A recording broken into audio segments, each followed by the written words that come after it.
Hello everyone. ഇന്ന് ഞായറാഴ്ച. സാധാരണ ഞായറാഴ്ച നമ്മൾ ഇവിടെ നോൺ വെജാണ് എല്ലാവരും കഴിക്കുക. പക്ഷേ ഇതിപ്പം കാർത്തിക മാസമാണ്, ആരും അധികം കഴിക്കാറില്ല. ഞങ്ങളും ശരി എന്നാൽ ഇന്ന് നോൺ വെജ് വേണ്ടാന്ന് വിചാരിച്ചു. സോ ഇന്നത്തെ സ്പെഷ്യൽ പനീർ ബിരിയാണി, പനീർ ബട്ടർ മസാല കറി. കണ്ടോ, നല്ല ടെൻഡറായിട്ടുള്ള പനീർ. ശരി, എന്നാൽ നമുക്ക് തയ്യാറാക്കാം. വാ.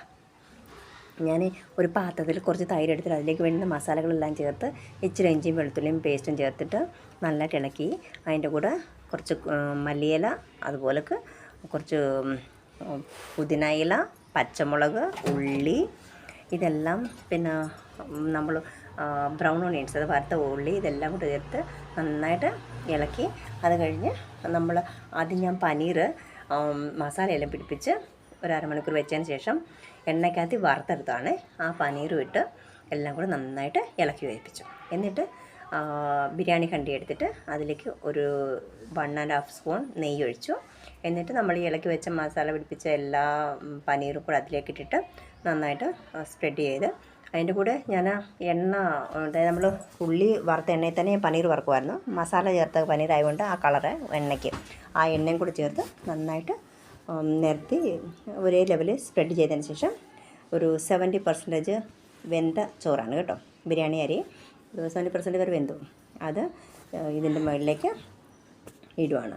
അത് ഞാൻ അതിന് മുകളിലിട്ടത് അതേ മല്ലിയില, പുതിന ഇല, അതുപോലെ ബ്രൗൺ ഓണിയൻസാണ്. അതിനനുസരിച്ച് അതിന് മണ്ടയ്ക്ക് ഇങ്ങനെ അരി നിരത്തി, അരിയല്ല ചോറ് നിരത്തി വീണ്ടും ഒരു ശകലം മല്ലിയിലയും പുതിന ഇലയും ബ്രൗൺ ഓണിയൻസും ഇട്ടതിന് ശേഷം വീണ്ടും ബാക്കി വെന്ത ചോറെല്ലാം കൂടെ അതിൻ്റെ മണ്ടയ്ക്ക് ഇട്ട് കൊടുക്കാം.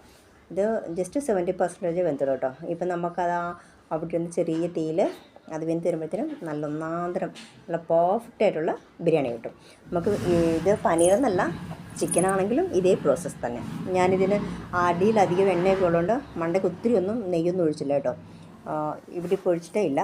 ഏറ്റവും ഒടുക്കം ലാസ്റ്റിൽ ഒരല്പം നെയ്യ് ഒഴിച്ചു. ആ വീഡിയോ മിസ്സായി.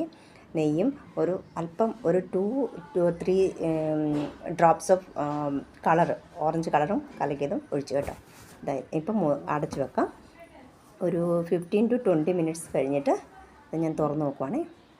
കേട്ടോ, നല്ല നാന്തരം ബിരിയാണി തയ്യാർ. നല്ല എന്താ മണമാണോ തള്ളി തുറക്കുമ്പോഴത്തേനും നമ്മൾ ബിരിയാണി മസാല ഒക്കെ ചേർത്തോണ്ടേ നല്ലത്. അത് നന്നായിട്ട് വെന്തു കണ്ടോ. ഇതാണ് പനീർ ബിരിയാണി. നമുക്ക് ചിക്കനും ഇങ്ങനെ തന്നെ ചെയ്യാം.